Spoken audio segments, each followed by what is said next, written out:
Hello, everyone. I'm Alex Michels. I'm a postdoctoral research associate in the CyberGIS Center at the University of Illinois Urbana-Champaign. Today, I'm going to be talking about some of our work expanding access to CyberGIS-Compute through support for heterogeneous workflows. This is work done by myself, two undergrads at UIUC, Ian and Zhang, Anand Padmanabhan, Rebecca Vandewalle, and Shaowen Wang. So first, we're going to do a little bit of an overview of CyberGIS-Compute. I know it's been brought up a few times, but it's important. Let's see, feedback. We got it? Okay. It's important to understand a little bit about how the system works, to understand how we've changed it. And specifically, we've been trying to address a few limiting assumptions. In order to streamline the process of interacting with HPC, we had to operate on some simplifying assumptions, which unintentionally limited its use cases. And then very briefly, we're going to talk about a small case study in which we broke some of these limiting assumptions in a way that we wouldn't have been able to before. So first, what's CyberGIS? Just in case anyone's stopping in from SRI, it's the usage of cyber infrastructure. So high performance computing, cloud computing, these big data centers that we've been talking about to perform geographic information science. So as the volume and speed of geospatial big data has increased, and as the computational complexity and intensity of these analyses have increased, we've had to shift to the cyber infrastructure because the laptops and desktops just aren't capable as much as they were. And when you're trying to do CyberGIS for iGuide, we're a large interdisciplinary group. We've had this question, how do we support these workflows for interdisciplinary teams? Not everyone is comfortable using the terminal because they have domain expertise elsewhere. Instead of wasting their time fiddling with the terminal, we want them to use their expertise. So we have these Jupyter-based science gateways. We have quite a few actually, CyberGIS X Hub, CyberGIS Jupyter for Water, and the iGuide platform. And these are helpful if you're just trying to do basic Python or R, but we can't provide everyone unlimited computational resources within these Jupyter hubs. So we had to build this middleware solution in order to enable more computationally intense workflows. And that's where CyberGIS-Compute comes in. So this is the graphical user interface. You just run a few lines of code to connect to our server, and you pull up the user interface. And the idea is for it to be a point-and-click graphical user interface, a GUI, for submitting jobs to HPC. And this is all open source and published in the SoftwareX. So you can submit a job, look at the status, and then download the results back. So you never have to actually go on to the HPC to do these model works. And it's relatively simple. We have model developers, usually domain experts like yourself, who are familiar with the software and executable. Then you give that to us. We write a small manifest, which is kind of like an instruction manual. And we put it all on GitHub together that our CyberGIS-Compute core server can use. Then when end users want to use a model, they go on to our Jupyter-based science gateways. They use that graphical user interface you just saw. There's some a REST API that lets you talk to our server. Then our server talks to the HPC, and then data transfer happens back and forth using something called Globus. And this is how a manifest would look. It's relatively simple, just some metadata, a little bit of slurm. So for example, the memory, the time, and any parameters you have for your model. And this gives instructions for running the job in a container. So I believe Anand talked about them a little bit, but it's trying to get everything you need to run a job in a simple package, just a simple file, so you can run it anywhere. It just containerizes your environment. So once we have all this, we copy the files to HPC, we create the Slurm script, we submit and monitor the job, and then we tell you about the results, and we also do the download upload if you need any of that. And all of this streamlines the process, but as I mentioned, we've also unintentionally limited model developers in streamlining everything. So now I'm going to talk about some of those limiting assumptions. So we operate on some reasonable but limiting assumptions. The first is that a model should be updated before execution. This is pretty reasonable. We want to be using the latest version of the code, but as we'll see in a moment, we've run into some issues there. Models should be developed HPC agnostic. So since we're running things in these containers, theoretically, it doesn't matter where it runs. It's in the container should have everything it needs, but that doesn't always work out. And then models should be on public GitHub repositories. This is obviously to promote fair science, a few other benefits, but again, not always practical. And overall, what we found is that because of these limiting assumptions, which are all well-intentioned, we can only support a small set of homogeneous workflows. So we'll start by looking at the first assumption that models should be updated before execution. So what that update actually entails is our core server will pull the latest version from GitHub every time a job is run, and then we copy it to the HPC and unzip it. But of course, you can see how this could be very time intensive if we're doing this repeatedly for every time a job runs. So in theory, this ensures that we're always using updated models. We've had lots of model developers ask us, like, do I have to wait days if I fix a bug? Like, no, you fix the bug and it immediately updates. So it's very useful for developers who are trying to quickly iterate on a model or trying to do bug fixes. You don't want to have to email us every time you want to update the code. But in practice, we've run into some issues.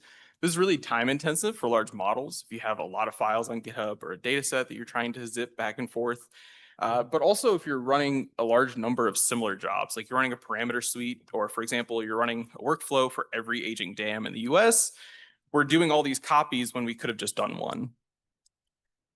So the solution here was relatively simple. We just implemented a caching mechanism. So we have caches of models on every HPC and a database of Git commits and timestamps for the cache models. So instead of doing this whole copy, we just ask GitHub for the latest hash, compare it. If it's fine, it's fine. This overall reduces the latency without the risk of running old models. But this is just one of the theories, one of the limiting assumptions. The next two are a little bit more complex. The second one is that models should be developed HPC agnostic. Again, this is well-intentioned. Because models run in singularity containers, that should be enough to provide a standardized environment.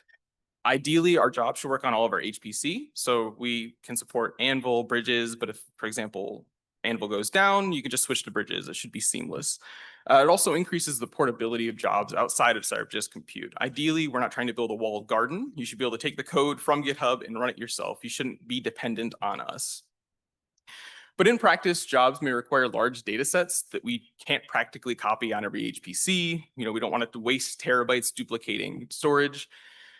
Jobs may require specific hardware. The most common example of this would be specific GPUs, because if you're unfamiliar, a lot of GPU software has to be compiled for very specific versions of the architecture. But increasingly, we're seeing other hardware accelerators like TPUs, coprocessors that are also running into this issue. And then software within the container may have external dependencies. So the message passing interface, which allows different computers on an HPC to talk together or work on the same job, has dependencies outside of the container, but also going back to simple G, that requires Genpack licenses. And we can't just pay for every computer we could conceivably run on. It's much more efficient just to work with Anvil. And we've run into this for a while. We have some workarounds. So we've allowed each HPC to have specific mounts, which are kind of just files within the HPC that you have access to. So we have like a shared directory on Keeling. We also allow specific jobs to have specific mounts. So for the aging jobs, we had data on Anvil and on Keeling that you were able to mount into a shared location. We've also had this issue with hardware software. So for example, for Anvil, we have both a version of Anvil and then a version of Anvil high memory, which is the same thing, just with the high mem partition hard-coded in. But as you can imagine, when we think about the combinations of allocations, partitions, and modules, that grows exponentially, and I don't want to copy Anvil 40 times. So the workaround that we've come up with now is to allow model developers to specify these allocations, partition, and modules in their manifest. This obviously decreases the portability, but it's been a necessary cost. So this reduces work for CyberGIS-Compute admins. I don't need to create a new version of the configuration every time we need to change something. It also provides more freedom to model developers. And while we still encourage portable models whenever possible, we can now support these more specific needs.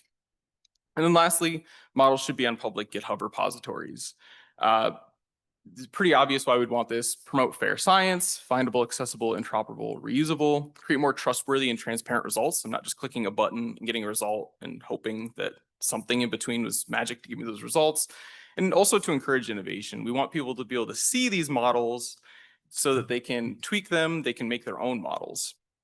But we've run into a lot of practical issues here. Researchers often don't want to make their code public before publication, which is very reasonable.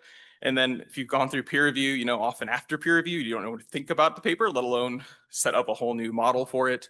And of course, licenses or secrets, for example, API keys, may be necessary for execution, but you can't publicly share those. So for the LLM work, maybe you have an OpenAI key that you're not going to just put online on GitHub.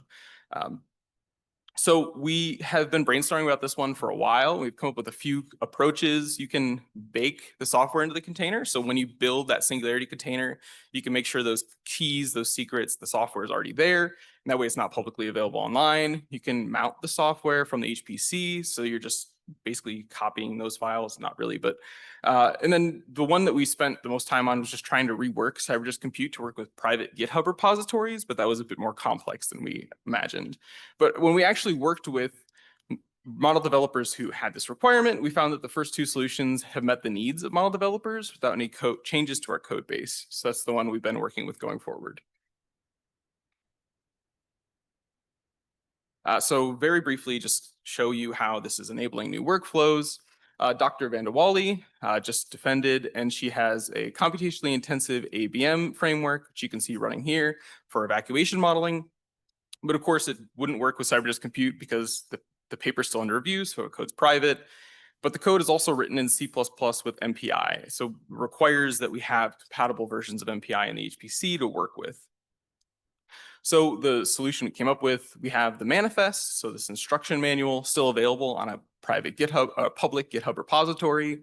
The software is just baked into the container at this path, so we can just cd run what we need to do, and then we can specify the necessary modules. So on Anvil, we're just loading this Intel and this MVA pitch 2 modules, and then if she needed to change this to bridges, she could load the appropriate modules there. It's just a drop down for the end user with the default value, so they can't guess wrong.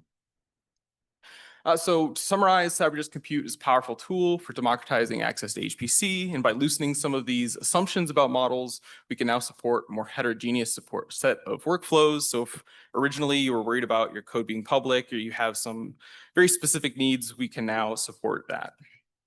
And for future work, we've applied these advancements to CyberGIS-Compute, but we're still working on other areas like refactors to increase performance, APIs to create web-based applications, and a generic web interface in addition to the Python GUI that you saw earlier. Of course, we have to acknowledge this work's been supported by the NSF, but of course, none of this would be possible without the NSF access and the HPC admins where we're actually running these models. So yeah, thank you. Are there any questions?